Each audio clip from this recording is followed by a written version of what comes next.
যেখানে যেখানে সুযোগ পাচ্ছে তৃণমূল মনে করছি তাদের রাজ এখন আছে, তাই হামলাও করে যাচ্ছে। তো শোনালেন এজেন্ট একটা বস্তি আছে বহরমপুর শহরে, ধূপঘাটির বস্তি।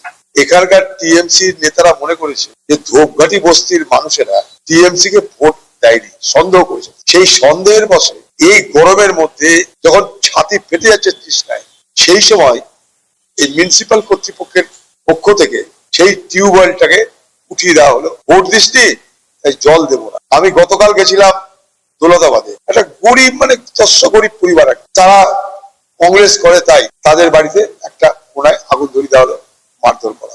তৃণমূল এই সন্ত্রাস শুরু করে দিয়েছে। আমরা তার সন্ত্রাসের মোকাবিলা করছি, থানায় এফআইআর করেছি, থানা ঘেরাও করব, পুলিশের দালালি সেখানটায় বন্ধ করবো। এখানেও গেছিলাম জলের দাবিতে, দেখতে জলের সুবিধা থেকে মানুষকে বঞ্চিত করা হয়েছে। এখানেও প্রশাসনকে বলবো জল না পেলে আমি অবস্থানে বসবো। এটাই টিএমসি।